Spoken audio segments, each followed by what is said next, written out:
할렐루야. 오늘 이 시간 우리에게 주신 하나님의 말씀 먼저 보도록 하겠습니다. 학개에서 2장 10절로 23절까지의 말씀입니다.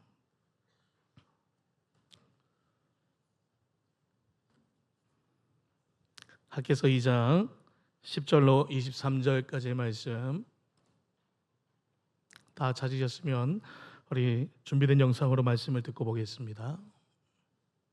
다리우 왕 제2년 아홉째 달 24일에 여호와의 말씀이 선지자 학개에게 임하니라. 만군의 여호와가 말하노니 너는 제사장에게 율법에 대하여 물어 이르기를 사람이 옷자락에 거룩한 고기를 쌓는데 그 옷자락이 만일 떡에나 국에나 포도주에나 기름에나 다른 음식물에 닿았으면 그것이 성물이 되겠느냐 하라. 학개가 물음에 제사장들이 대답하여 이르되 아니니라. 학개가 이르되 시체를 만져서 부정하여진 자가 만일 그것들 가운데 하나를 만지면 그것이 부정하겠느냐. 제사장들이 대답하여 이르되 부정하리라. 하더라. 이에 학개가 대답하여 이르되 여호와의 말씀에 내 앞에서 이 백성이 그러하고 이 나라가 그러하고 그들의 손의 모든 일도 그러하고 그들이 거기에서 드리는 것도 부정하니라. 이제 원하건대 너희는 오늘부터 이전 곧 여호와의 전에 돌이 돌 위에 놓이지 아니하였던 때를 기억하라. 그때에는 20고루 곡식더미에 이른즉 10고루뿐이었고 포도즙 틀에 50고루를 기르러 이른즉 20고루뿐이었었느니라. 만군의 여호와가 말하노라. 내가 너희 손으로 지은 모든 일에 곡식을 마르게 하는 재앙과 깐부기 재앙과 우박으로 쳤으나 너희가 내게로 돌이키지 아니하였느니라. 너희는 오늘 이전을 기억하라. 아홉째 달 24일 곧 여호와의 성전지대를 쌓던 날부터 기억하여 보라. 곡식 종자가 아직도 창고에 있느냐? 포도나무, 무화과나무, 석류나무, 감람나무에 열매가 맺지 못하였느니라. 그러나 오늘부터는 내가 너희에게 복을 주리라. 그달 24일에 여호와의 말씀이 다시 학개에게 임하니라. 너는 유다 총독 스룹바벨에게 말하여 이르라. 내가 하늘과 땅을 진동시킬 것이요 여러 왕국들의 보좌를 엎을 것이요 여러 나라의 세력을 멸할 것이요 그 병거들과 그 탄자를 엎드러뜨리리니 말과 그 탄자가 각각 그의 동료의 칼에 엎드러지리라. 만군의 여호와가 말하노라. 스알겔의 아들 내 종 스룹바벨아, 여호와가 말하노라. 그날에 내가 너를 세우고 너를 인장으로 삼으리니 이는 내가 너를 택하였음이니라. 만군의 여호와의 말이니라 하시니라. 사랑하는 성도 여러분, 한 주간의 삶을 어떻게 사셨습니까? 믿음 지키면서 살아지느라고 고생하셨습니다. 믿음을 지킨다는 것이 표현이 참 이상하게 들려질 수도 있겠지만 하나님을 향한 믿음을 날마다 흔들리지 않게끔 그 말씀 믿음 안에서 흔들리지 않으려고 애쓰고 수고함이 우리의 신앙의 여정인 것 같습니다. 세상 속에서 이리저리 부딪히고 지친 몸과 마음을 이끌고 또 오늘 주님의 은혜를 사모하면서 이 자리에 오신 저와 여러분, 오늘 우리 모두에게 하나님의 크신 은혜가 있기를 간절히 소망합니다. 우리가 인생을 살아가다 보면 열심히 노력하는데도 힘들고 어려울 때가 있습니다. 이상하게 밑 빠진 독에다 물을 붓는 격으로 아무리 채워도 아무리 애를 써도 열심히 번 돈이 채워지지 않고 모여지지 않고 늘 통장은 비어 있고 애써서 관계를 회복하려고 그렇게 수많은 노력들을 함에도 불구하고 관계는 왜 그렇게 계속 어긋나는지, 그럴 때마다 우리는 이런 질문을 하게 됩니다. 도대체 어디서부터 잘못된 것일까? 어디서부터 단추를 잘못 끼워서 이런 문제가 일어날까? 오늘 우리가 읽은 학개서는 이 말씀에 대해서, 이 질문에 대해서 하나님의 답을 우리에게 주고 있습니다. 당시 이스라엘 백성들은 바벨론의 포로로 돌아와서 하나님의 성전을 짓기 시작한 때였습니다. 그러나 주변 나라들의 비방과 회방과 여러 가지 어려움으로 그 성전 짓기를 멈추어 버렸습니다. 우리 학교에서 1장을 시작할 때 이미 들었던 말씀입니다. 16년 동안이나, 죄송합니다. 16년 동안이나 중단되어 버렸습니다. 오랜 기간 동안 성전을 짓는 일을 잃어버리기 시작했습니다. 그러면서 그들이 하는 이야기는 아직 성전을 건축할 때가 아니다라는 이야기였습니다. 주변의 환경이 열리지 않았기 때문에 그렇습니다. 열강들이 그들을 억압했기 때문에 그렇습니다. 이것은 하나님의 때가 아니기 때문에 그렇다라고 스스로 위안을 삼습니다. 그러면서 오히려 그들은 자기의 집을 꾸미고 자기의 삶의 터전을 더 채우는데 급급한 모습을 보이게 됩니다. 그래서 학개서 1장에 보면 4절에 이 성전이 황폐하였거늘 너희가 이때에 판벽한 집에 거주하는 것이 옳으냐라고 하나님은 그들에게 질타하고 계시는 겁니다. 판벽한 집이요, 벽이 많은 집이요, 방이 많다라는 거죠. 집에 방이 많을수록 평수가 상당히 넓겠죠. 값어치가 너무 많을 것 같습니다.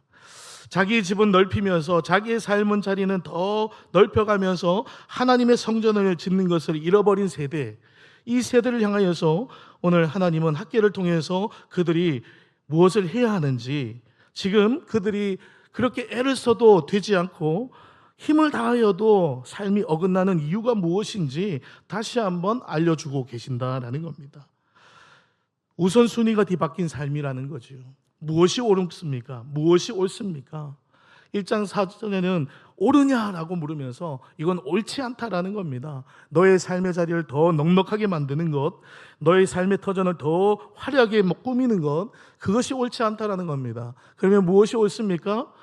하나님이 포로에서부터 돌아오게 하시고 그 고레스 왕을 통해서, 다리오를 통해서 그들에게 성전을 지을 수 있는 그러한 놀라운 칙서를 내리게끔 하신 하나님의 그 은혜 속에서 성전을 세우는 것, 이것이 더 중요한 삶이었다라는 사실을 그들에게 다시 한번 각인시켜 주시고 계시는 겁니다.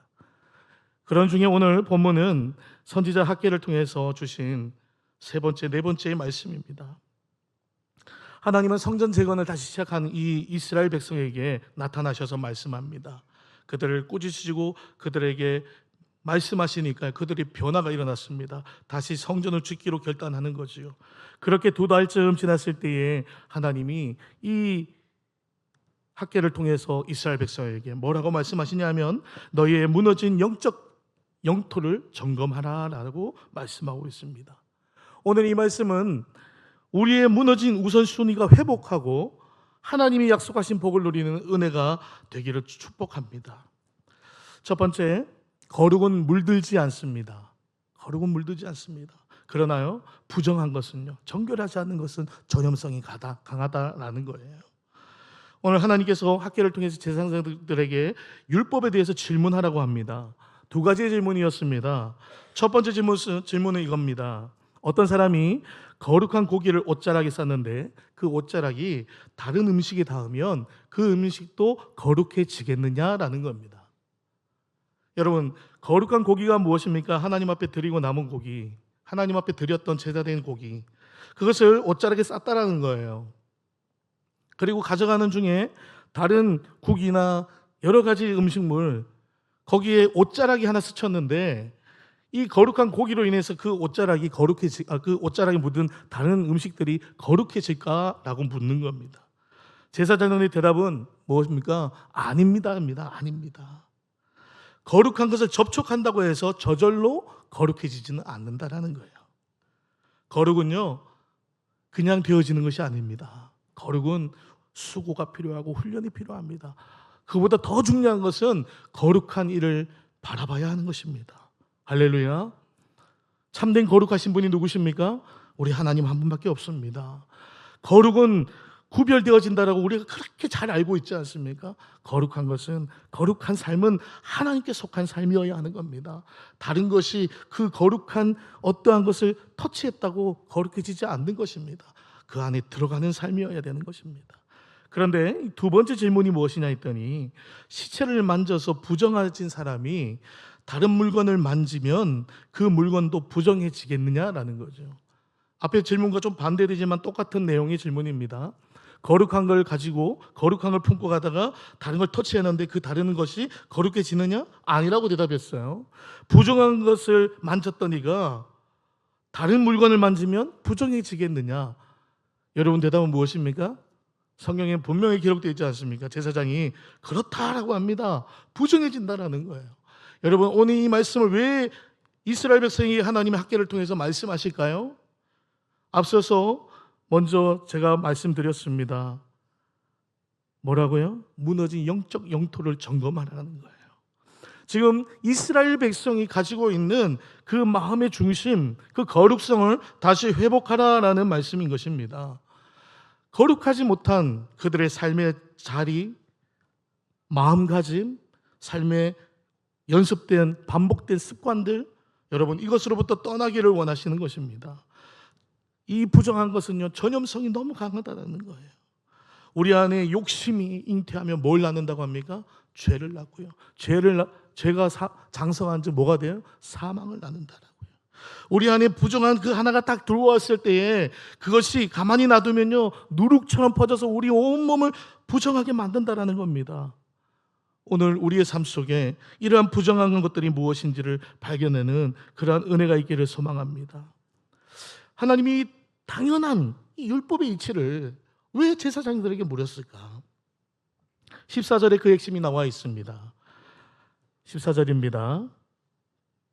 학계가 대답하여 이르되 여호와의 말씀에 내 앞에서 이 백성이 그러하고 이 나라가 그러하고 그들의 손의 모든 일도 그러하고 그들이 거기서 드리는 것도 부정하니라.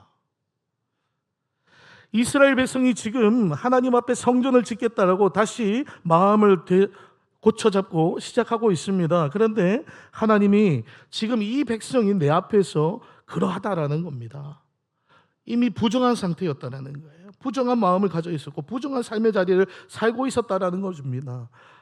그러나 그 부정한 모습으로 지금 뭐 하고 있습니까? 제사 드리겠다고 성전을 세우겠다라고 힘을 다하고 있다라는 겁니다.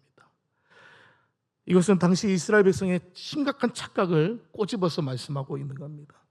그들은 자신들이 하나님의 선택받은 백성, 선민이라는 사상 속에 놓여 있었습니다. 이 사실 하나만으로도 온 예루살렘이 거룩한 땅에 살며 제사를 드리는 형식적인 행위만으로 자신들이 거룩한 줄 알았습니다. 하나님이 우리를 부르셨기 때문에 우리는 거룩한 자다라고 스스로 이야기하고 있었습니다. 그러나 하나님은 단호하게 말씀합니다. 너희가 중심을 잃어버린 채 죄와 탐욕의 손으로 성전을 짓고 제사를 드리면 그 성전과 제사도 뭐하다고요? 부정하다라는 거예요. 온전하게 깨끗해진 몸과 마음으로 하나님을 찾아야 하는데 그들은 여전히 삶의 자리를 그대로 놔둔 채요. 하나님이 뭐라고 하시니까 그 뭐라 하심이 두려움으로 가령 이 성전을 다시 짓는 행위를 시작한 것입니다. 여러분, 오늘 저와 여러분의 삶 속에 죄와 부정한 전염성이 나돌지 않도록 여러분의 삶을 이제 끊어내시기를 소망합니다. 하나님 앞에서 부정한 것들요, 우리의 마음을 더럽히는 것들요, 하나님을 잃어버리게 하는 것들요, 오히려 잠시 해를 가리듯 우리의 손바닥으로 해를 가린 듯한 우리의 믿음의 모습이 있다면, 신앙의 모습이 있다면, 훈련된 신앙의 모습이 있다면 여러분 그 자리를 빨리 찾아내시기를 소망합니다. 그것은 우리를 더 하나님께 가까이 가게 하기보다 하나님으로부터 멀어지게 하고 하나님의 진노의 대상으로 남게 하는 것입니다. 여러분, 그래서 율법은 특히 레위기에서 말씀하는 행위의 부정함과 정결함은 얼마나 중요한지 모릅니다. 부정한 것을 만지면 어떻게 하라고 합니까? 7일 동안, 때로는 저 성박해서 필히 죽은 시체를 만지면 7일 동안 어디에 오지 못하게 해요? 성전 안으로 들어오지 못하게 하는 거예요. 정결해질 때까지. 정결해질 때까지. 오늘 우리는 너무 성급합니다. 하나님 조금만 말씀하시면, 하나님 조금만 우리에게 두려움을 주시면 우리는 우리의 삶이 정결해지지 않은 상태로, 완전히 회개되지 않은 상태로 하나님 앞에 다시 거룩한 것처럼 그렇게 살아내고 있더라는 거죠. 여러분, 이것이 우리를 눈멀게 하고 넘어뜨리게 하는 또 다른 걸림돌이 될 수 있다는 사실을 여러분 기억하십시오. 오늘 하나님은 이것만 말씀하지 않습니다. 그러나 그런 그들에게 하나님께서 뭘 말씀하시냐면요, 오늘부터 내가 너에게 복을 주겠다라고 약속하셔요. 15절부터 19절의 말씀이에요. 15절입니다. 이제 원하건대 너희는 오늘부터 이전 꽃 여호와의 전에 돌이 돌 위에 놓이지 아니하였던 때를 기억하라.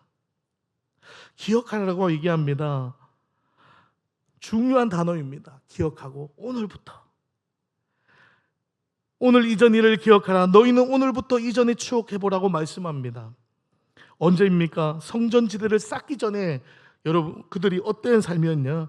하나님을 삶의 중심에 두지 않았던 삶의 모습이 어땠는가? 오늘 16절에는 이렇게 얘기합니다. 그때에는 20고루곡씩 더미에서 이른즉 10고루뿐이었고 포도즙 털에서 50고루를 기르러 갔는데 이른즉 20고루뿐이었다는 거예요. 항상 부족하였다는 거예요. 항상 원하는 걸 다 취할 수 없는 연약한 삶이었다는 거예요.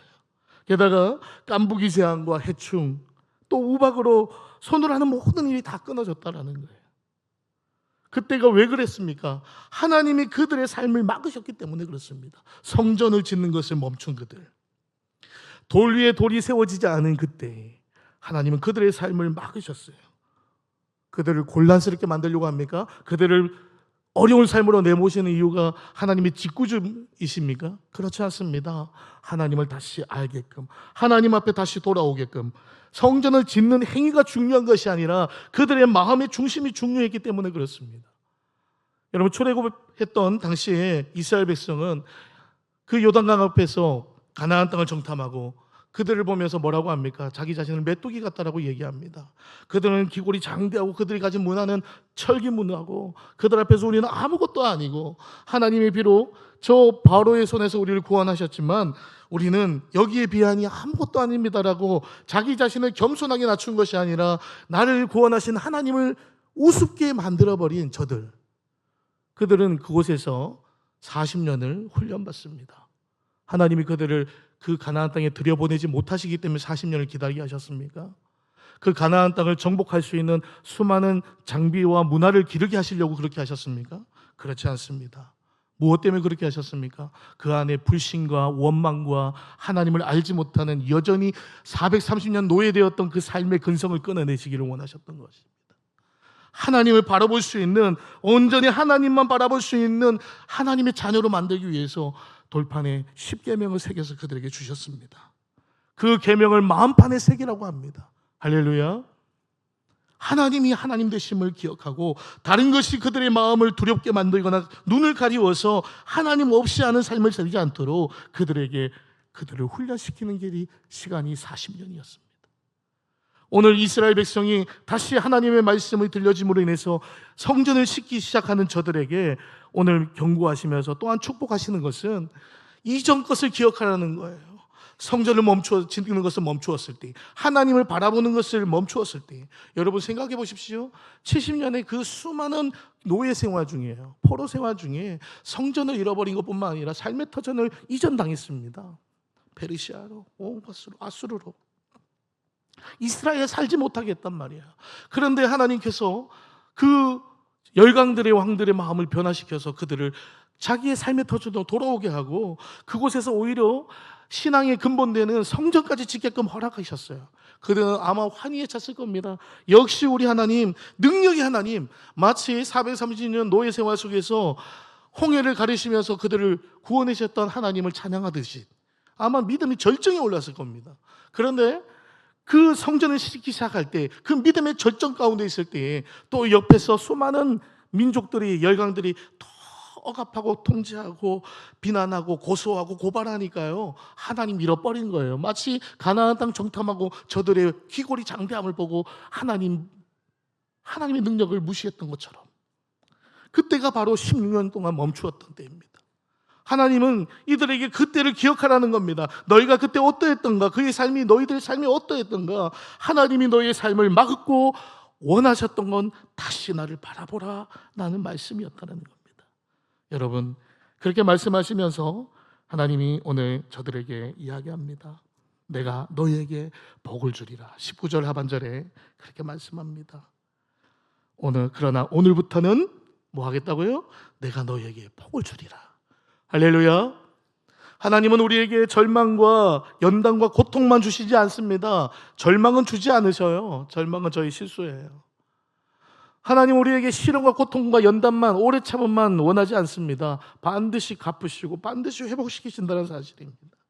오늘 내가 너희에게 복을 주리라. 여기서 말하는 오늘은 어떤 날입니까?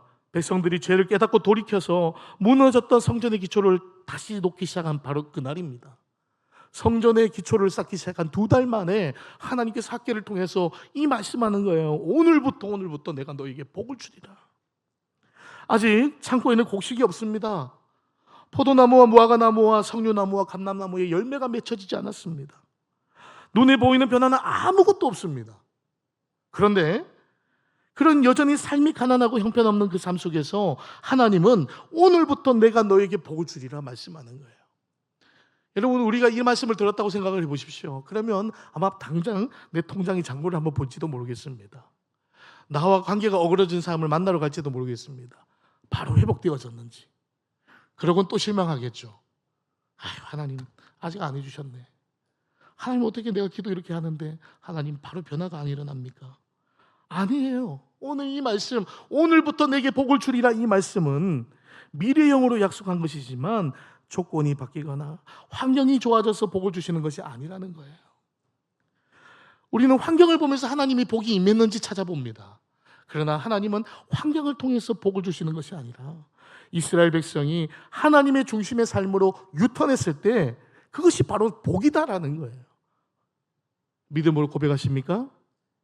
하나님 앞에 바라보는 그 자체가 복이다라는 거예요. 우리의 삶의 환경이 변하면 그게 복이고 아직 변하지 않으면 하나님께서 복을 좀 더디 주시는가 보다가 아니다라는 거예요. 하나님을 바라보는 순간 복이다라는 거예요. 그래서 오늘부터 내가 너에게 복을 주리라. 할렐루야. 오늘 저와 여러분이 이 복의 주인공 되기를 소망합니다. 우리 잘 아는 찬양 중에 무화과나무 잎이 마르고 포도 열매가 없으며 감람나무 열매 그치고 논밭에 식물이 없어도, 우리 하박국 3장 17절에서 18절 말씀 한번 같이 읽겠습니다. 시작. 비록 무화과나무가 무성하지 못하며 포도나무에 열매가 없으며 감람나무에 소출이 없으며 밭에 먹을 것이 없으며 우리의 양이 없으며 외양간 소가 없을지라도 나는 여호와로 말미암아 즐거워하며. 아멘. 여러분, 이런 기쁨을 가지실 수 있기를 소망합니다. 무화과나무 열매가 없어요. 감람나무도 열매가 그쳤어요. 소도 없습니다. 논밭에 식물도 없습니다. 현재 그렇습니다. 이스라엘 백성이요, 성전을 짓고 있지만 그들이 기름을 찾고요, 포도즙을 가지러 갔을 때 항상 없었던 상태는 똑같아요. 그런데 하나님은 지금이 복이다라는 거예요. 지금이 복이다라는 거예요. 하나님을 바라보고 마음의 중심의 우선순위가 하나님을 향한 그 상태가 복이다라는 거예요. 오늘 저와 여러분의 삶 속에서 하나님을 바라보는 그 우선순위가 먼저 되기를 소망합니다. 환경의 문이 열릴 때가 아니라 나의 문이 하나님을 향하여 열릴 때에 복은 시작됩니다.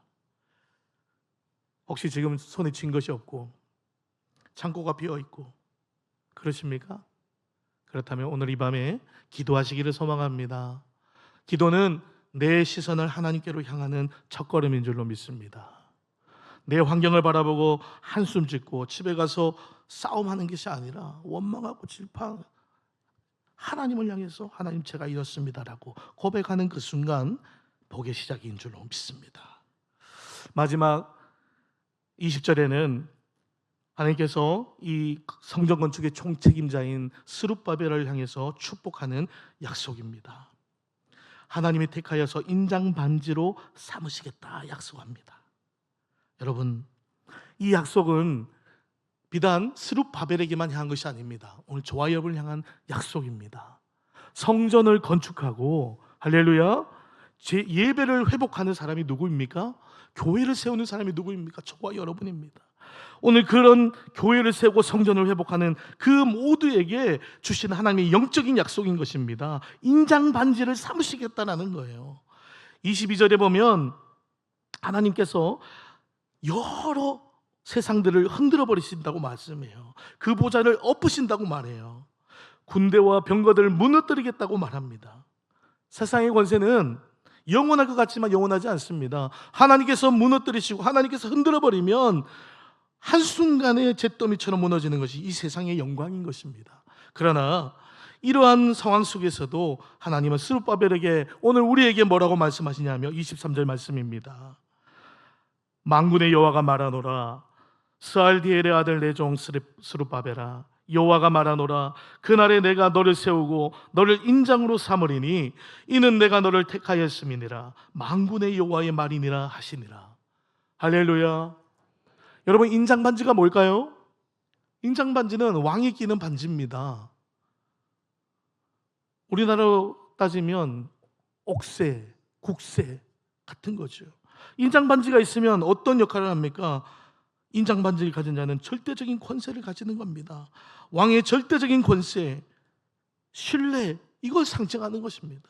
하나님께서 자기의 인장 도장을 우리의 손가락에 넣어주시겠다는 거예요. 끼워주시겠다는 거예요. 인장 반지를 맡겼다는 것, 그것은 왕이 그 사람을 전적으로 책임지겠다는 거예요. 할렐루야.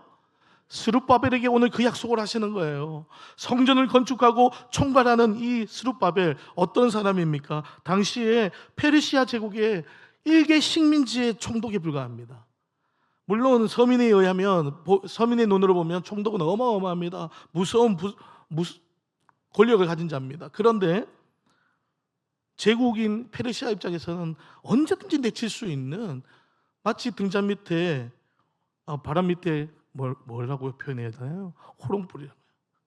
금방 꺼질 수 있는 별것 아닌 인생인 거예요. 그런데 그런 인생에게 하나님께서 하나님의 인장 반지를 끼워 주신다는 거예요. 우리 인생 그렇지 않습니까? 세상에서 별 볼 일 있습니까? 죄송합니다. 저보다 좀 권력 있으시고 권세 있으시고 명예 있으신 분들이 여기 수두룩하신데 별 볼 일 없다고 말씀드려 너무 죄송합니다.